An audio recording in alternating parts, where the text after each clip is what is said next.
All right, we're live. Thank you, if you're watching, thank you for joining us. My name is Russell, and today, in case you're not sure, this is Jamey Stegmaier. But I mean, I've introduced you. I usually get you to introduce yourself. Sorry. Why don't you do that? Why don't you introduce yourself and let the audience know what you do in this industry? Yeah, absolutely. As you said, my name is Jamey, and I run a company called Stonemaier Games. We publish a fair variety of games at this point, probably most well known for Wingspan and Scythe. And I also write about Kickstarter and entrepreneurship on our company blog, and I have a Do you? So I know you kind of dabble in sort of publishing. Sorry, dabble. That's not right, is it? You do a lot of publishing, and you also do a lot of designing games as well. Do you have a favorite? Of the games that we've published? I mean, in terms of publishing and designing games, do you have a favorite sort of like activity? I think you're right. My job is partially game design and development, and is partially, well, a large part is just running the company of Stonemaier Games. And I think I found that my answer to that question is I like the variety the most. I don't think I would be as happy as I am if I was doing only design and development. And I don't think I'd be as happy as I am if I was only running the company. But the balance of two and having every day be a little different, that I really enjoy. So I think for me, it's the balance of both of them. Okay, cool. How did you actually... Oh, sorry, there's one thing we forgot to mention. So you're drinking your tea, obviously. Of course, yeah. So we usually start with that, and I can't believe I messed up already. So obviously being called tea in a chit chat, we usually ask them, what tea are you drinking over there? Well, you gave me permission to drink coffee. I did. Yeah, so I am drinking just a coffee that my girlfriend made, mixed with some almond milk, like some sweet almond milk store-bought coffee. So it's kind of, that I use that as my creamer, because I'm a fairly new coffee drinker. So drinking coffee black is something that I can't do. It doesn't taste good to me. But mixing it with something sweet and delicious and chocolatey is really good. So that's what I have in my cup here. Fair enough. What about you? Well, I'm silly because I didn't actually have one prepared, which is very devastating. But everyone who's seen this stream before knows my usual go-to is sort of Welsh brew, being that I'm a Welshman. And it's just a good strong black English Welsh tea. So yeah, I like it. I mean, Welsh. There isn't such a thing as Welsh tea. We don't like make tea in Wales. We just drink it a lot. So it's from somewhere around the world, with a good lot of sun, but not in Wales, because Wales is not known for its like swathes of sunlight. So yeah, so unfortunately, I feel bad. I should have had my tea ready, but I was a bit like panicked in this technical thing. So yeah, so basically, so I have a question for you actually. So obviously we are going through a bit of a tough time right now, what with the coronavirus. But I mean, how has that impacted your ability to sort of like do your job? Well, other than the massive human tragedy and Mm-hmm. the emotional and financial weight that that's having on a lot of people, and that is really a big part of it. I say that almost to it's a weird thing to have that happen, Mm-hmm. because we have experienced our sales are fine, basically. In short, that part is fine. But I am increasingly conscious of people's budgets being tightened and people wanting to have the joy that they get from tabletop gaming, but maybe having a little bit less money for now and for a while. And so I'm trying to be aware of that. Internally, playtesting has become quite difficult because I can't even meet with my coworker and my co-founder to playtest locally like we usually do. Mm-hmm. And so we're having to do that over Tabletopia. We've recently started using Tabletopia to do that, which is fine. It takes it's a lot longer to do it that way than just having it at a table, but we're making that work. Yeah, that's the main thing that I've seen change internally so far. But there's a lot of other external thing and variables in play too.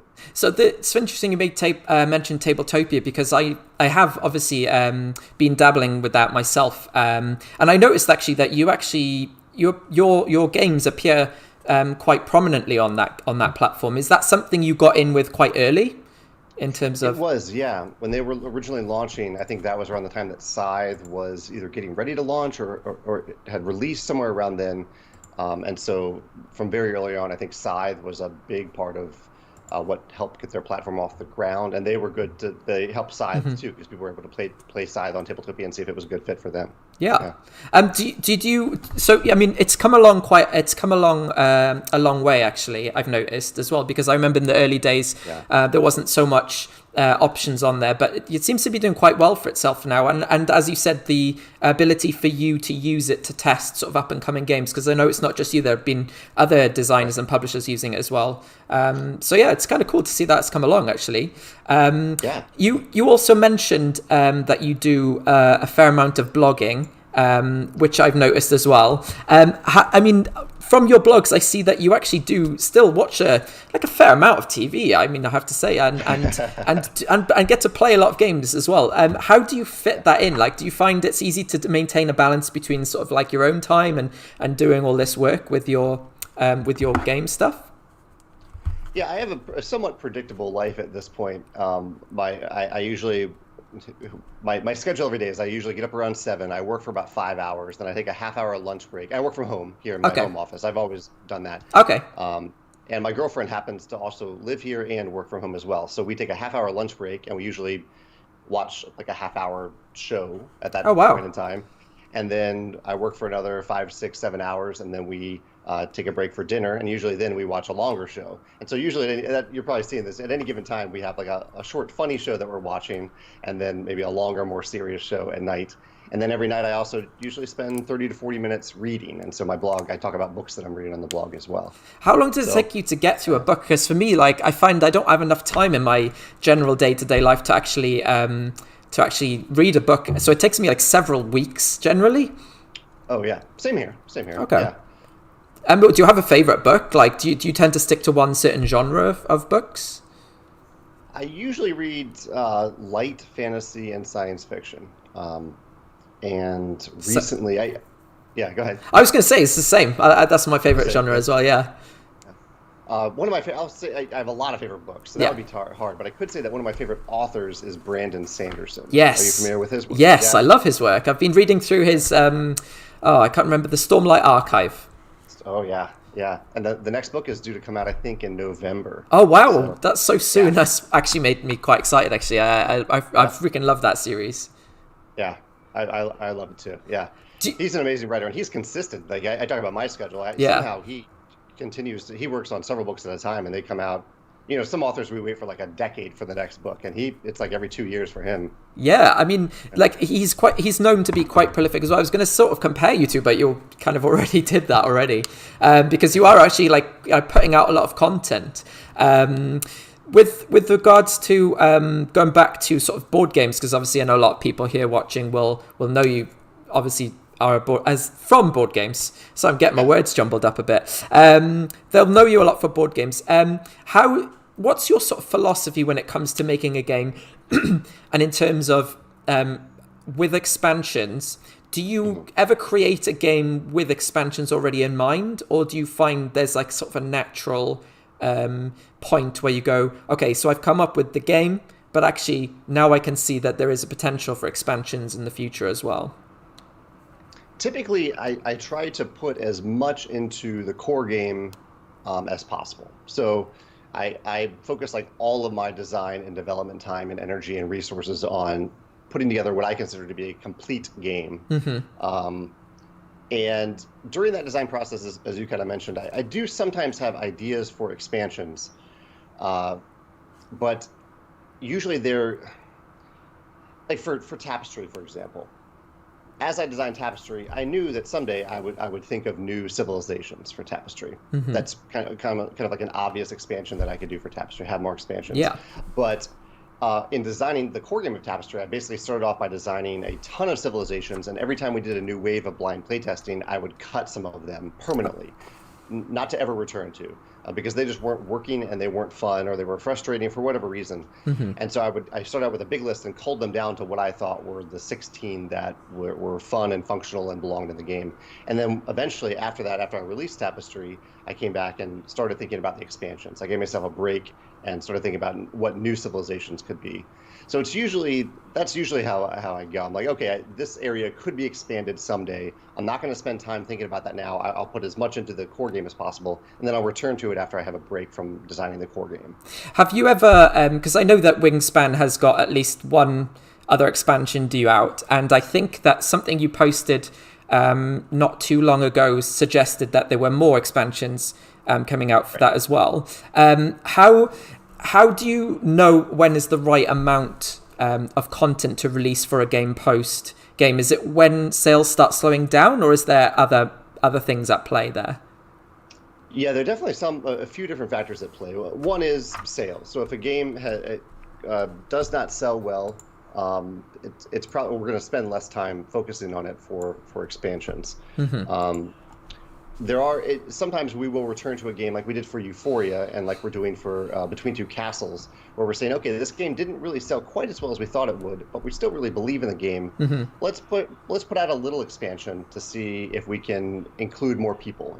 Like both of those examples, the core game didn't have a solo version in it, so we thought, okay, we'll put the solo version in the expansion and see if that brings in some new people into these games that we really love and believe in. Other games like Wingspan has been very successful. It's very popular. People continue to play it quite a bit. That is one that I'm very comfortable saying this is the plan for it. We're going to have one expansion for every continent, and that's our focus. And the last example, I know this is kind of a long answer, but the last example is No, it's great. Scythe, I didn't really have a firm plan going into it, and I kind of just made stuff along the way that I thought was cool and fun. Like people would come to me with ideas, designers would come to me with ideas, people would start to talk about how they wanted like a modular board, and so I figured out a modular board for Scythe. But the thing that I ran into with Scythe is I started to feel like it was almost too much, and that I needed to have a firm end to it, because people have invested so much time and energy into Scythe, and I love that people continue to play it. Yeah. But Scythe is a $90 game that people have spent $500 on. Yeah. And that to me is just incredible that they've given that level of investment to it. And so I wanted at some point, and I did this last year, to say, this is the last thing we're going to make for Scythe. You can feel like you have everything in Scythe that you want now. And we'll explore some other worlds. So it's kind of that's actually nice, because I mean there is probably the temptation as a businessman to go, well, this is still, people are still buying this, like we can just keep producing stuff. But I guess, I mean, I feel like maybe part of that is not wanting to dilute the experience. Yes. Yeah.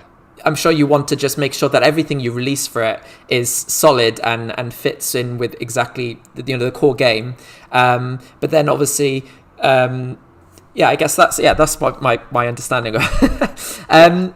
With regards to we'll go back to sort of game stuff in a bit, because I wanted to touch on social media. I noticed that you're actually quite you're on a lot of the platforms. I would say the main ones obviously being Twitter and Instagram. That's how I kind of interact with you mainly. How do you feel about social media in terms of board game? Do you think it's a really helpful tool? Do people ever use that to sort of get in touch with you about game issues? Like, I mean, it's a kind of open question, but certain kind of your thoughts on social media.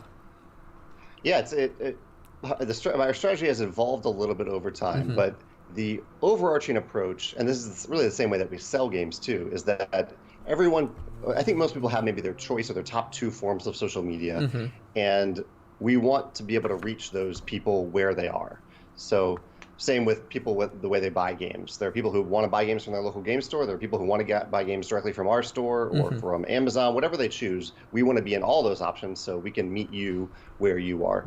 And it's the same way with social media. The tricky thing, though, with social media, though, is that I also have my preferred platforms for the way that we share information and the way that we discuss information. For example, a lot of people come to me on Twitter for rules questions. I'm happy to answer them there. Yeah. However, the Facebook groups are fantastic at rules questions. They're much faster than me because there are so many people there who know the rules. They can answer within seconds, whereas I might not see a tweet for an hour. And so I usually answer a question on Twitter and then say, if you want an even faster answer, go to the Facebook group. You'll get the fastest answer there. Yeah, it's funny you mentioned that, because my experience with Charterstone, which by the way, is possibly my favorite legacy experience that I've ever had in board games.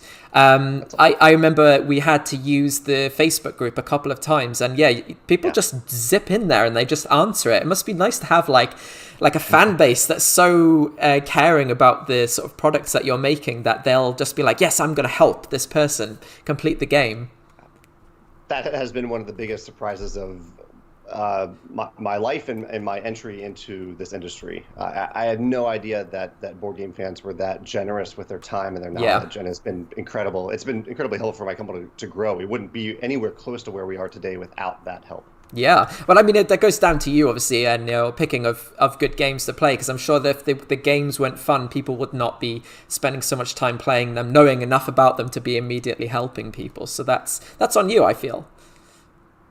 I'll take 1% of the credit, but I'll give the rest of it to them for answering. Fair enough. Yeah. So in terms of, you've mentioned on social media quite a lot, and on your website as well, the sort of ups and downs of publishing games. I think that you're probably one of the most open people in terms of the information that's involved and learned from publishing games. Yeah. Was that your intention sort of from way back when to be open about that? Is that a natural thing? Or did you decide at some point, you know what, this is a good idea to sort of be more open with the people? Because I think that probably came from Kickstarter, but I'm not sure. Yeah? You're right. You're absolutely right. Yeah, it did come from Kickstarter and some early experience with updates.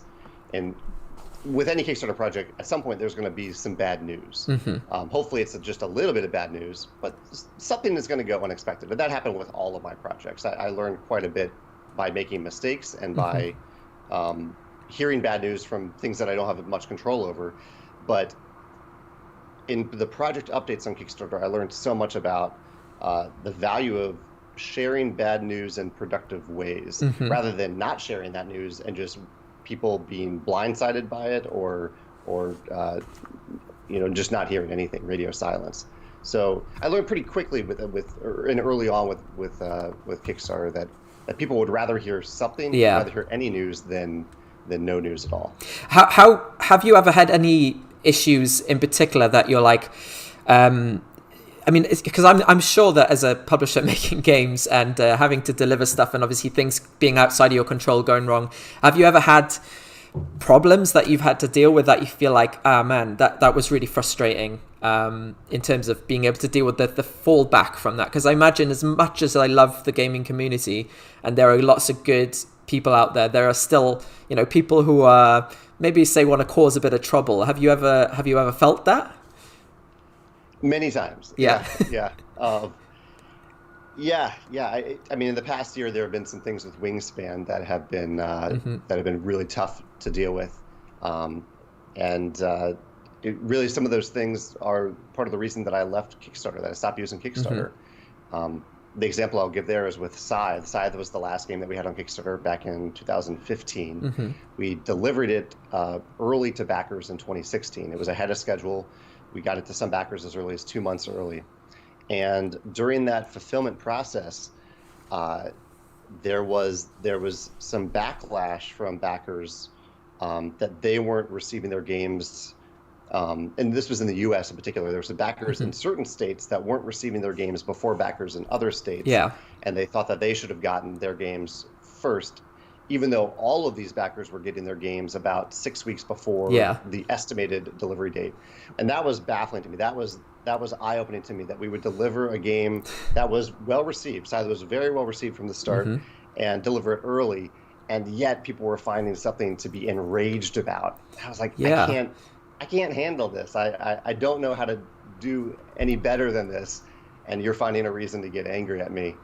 And so that was one of the big things that took a big emotional toll on me that summer. And I stepped away and then came back and was like, I'm just going to make games from now on and sell them. I'm not going to go through this Kickstarter process. So you literally, it was the I can't think of the platform of Kickstarter that was the issue, because obviously kind of it's kind of an open platform, isn't it? Like there's a lot of people talking it. There's a community on there, and they talk. And so I can definitely see how that'd be really frustrating. But and how in generally I think I remember reading that it's gone quite well for you since you stopped using Kickstarter, hasn't it?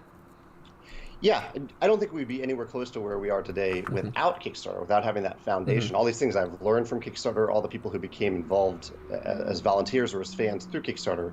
But the company has grown exponentially since Kickstarter. Stonemaier Games,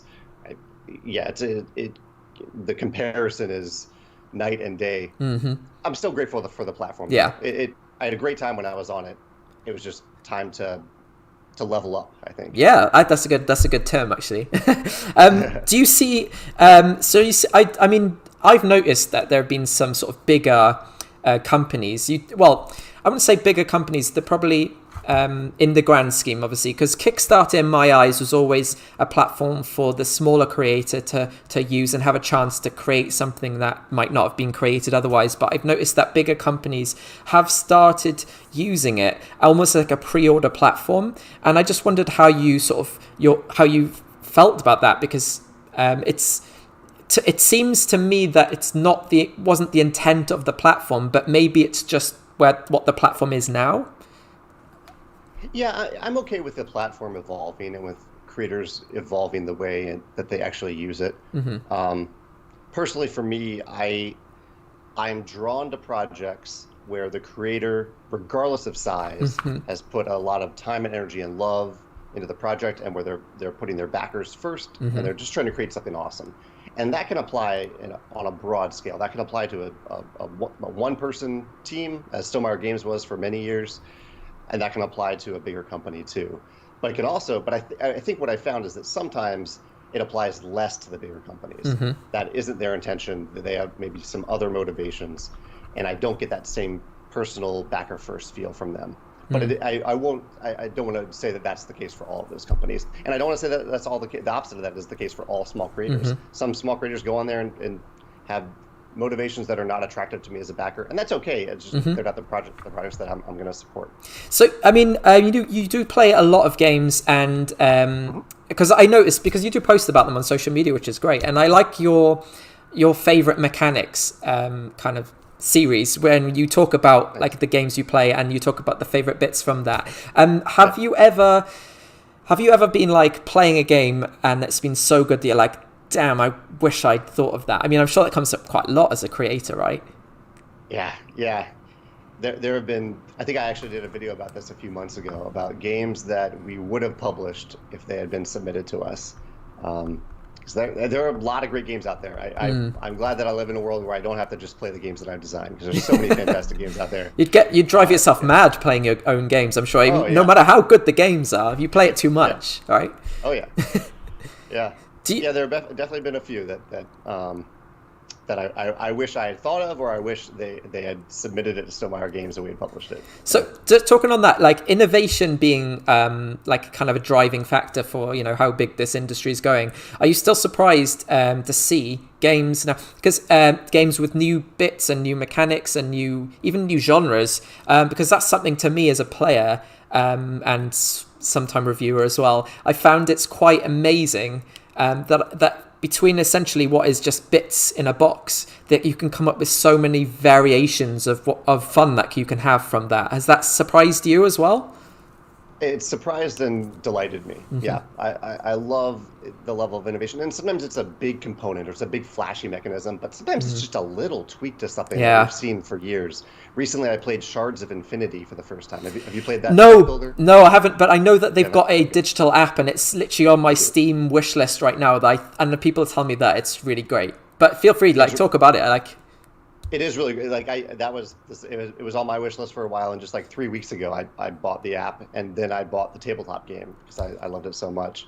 And it just does. It's a deck building game, and it has a couple little tweaks that just I'm just hooked on it. I'm absolutely loving it.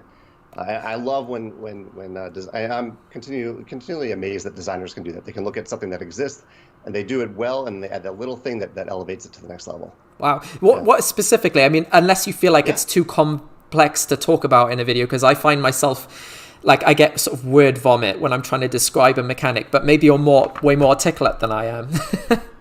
I'll try. Okay. I think I can do it quickly. Basically, in most deck building games where there's a row of cards, I am generally drawn to the most expensive card that I can afford in that card row. That's the easy decision. In Shards of Infinity, every turn you can spend exactly one of the resource to level up. There's a mechanism called mastery, and as you gain more mastery, you make certain cards more powerful, and you move towards a giant move that you can make to just win the game with a bunch of mastery. And so that little tweak that you can spend that one resource every turn changes the way I look at that card row. If I have four mana available, instead of looking at the 4 cost cards in the row, now I'm looking at the 4 cost cards and the 3 cost cards, because I'm wondering, okay, do I want to spend all 4 on this card that I really want, or is it worth it for me to get the 3 cost card and save that 1 mana to level up on mastery? Just a little tweak, but it opens up the cards that I'm looking at in the card row. That was something that I felt like, and this isn't quite the right example, but when I played Machi Koro, and I felt like there was something missing there, and then Space Base came out, and then that kind of took that format and just made it with a little twist. It just made it great, and it's exactly, I get that. So yeah, actually, you've made me want to maybe download Shards of Infinity as soon as I finish this chat now, actually. So good job. One more question before I leave you go, because I know you're a busy man, and you're on your lunch break, by the way. I didn't say this, but he's taken time out of his lunch break to chat to me, so very kind. We ate lunch early, so I'm completely done with lunch. Okay. So there was one more question I wanted to ask you, and that was just think back over your sort of broad history of making games. A lot of sort of game design. I have tried to design some games in my time, so I have an idea about what the sort of the processes involved. But a lot of it is problem solving. You come up with an issue, and you're like, I really want to figure out how to make this bit work, but sometimes you can't, but sometimes you can. Has there ever been a particular issue in the designing one of the games that you have, or maybe one of the games that you've published, that you've been like, okay, that was the best, like that was a really good thing that I overcame, like that I fixed that bit? Anything that you can recall? There are a lot. I'm trying to think of one that's a good example off the top of my head. I can try and vamp some time if you need some. I'm not going to go as far as singing a song, but well, the one fairly obvious one that comes to mind in my mind is in Tapestry. The early playtest for Tapestry actually went really well, which is somewhat rare for a game that I've designed, and it featured this giant tech tree, and so every turn you would essentially, I think it was almost worker placement at that point. You would place a worker on a certain part of the tech tree, and you would take that action, and some of the elements of the tech tree could let you level up. And it was this big board, giant tech tree, really cool to look at, but also visually so overwhelming to have all these different branches all in front of you all the time. And maybe about a month into playtesting and design, I realized that the branches didn't actually matter all that much. They weren't leading to interesting decisions, and that I could just condense all those branches down to tracks, to linear tracks. And that's what Tapestry ended up being. It ended up being 4 linear tracks where the actions get better and better, and a little more expensive, and also the benefits get better. And it was almost just a lucky guess that I tried it, because I'd been so focused on this giant tech tree, as many Civilization games are known for so long. That I almost missed it, but I kind of just got lucky and saw it, and I think it worked. I don't know if everyone agrees with that, but it's much easier to understand than the original giant tech tree. It's reminding me a little bit, and I may be wrong here because I remember reading this a while back. It reminds me a little bit of what you said in terms of the development of Charterstone as well, in that you had like lots of choices, but then eventually you streamlined it down to just being much easier choices to make. And as you know, I love that game, so obviously worked for then. So it's funny how like things come back. Maybe that was in your back of your subconscious when you were thinking that. I don't know. I'm definitely learning from design to design. In Charterstone, it was a little weird too, because in Charterstone, you open up these crates and you don't know what's inside the crate. You might have a little hint, but really you don't know much about it. And so I realized that giving players a ton of possibilities didn't really matter because they didn't know what they were missing out on. Yeah. As long as I could give them something fun when they open the crate, that's all that really mattered. Yeah. That's by How do you like that game? No, I did. I think it's great. I think actually, just remind me, I played through the campaign twice, like with different groups of people, because I felt like the first group, while they loved it, like I have my regular gaming group, and that's like I have to show them this game. So, and I think actually that one of my favorite mechanics is the really simplicity of the worker placement, being able to a worker can replace one of your own workers and reuse the action. Yeah. So you have to be you have to plan ahead. I thought that was actually a really, really clever thing. One more question, if you don't mind, because obviously. As you know, I got in touch with you recently about Easter eggs. Easter eggs are sort of hidden jokes, hidden references to pop culture, etc. in board games and films and TV as well, but we don't care about them. So in terms of that Easter eggs, as you know, I did an article recently, and you can go on our website to check it. Anyone that's watching, it's on there. But do you have like a favorite Easter egg that you've included in one of the Stonemaier games?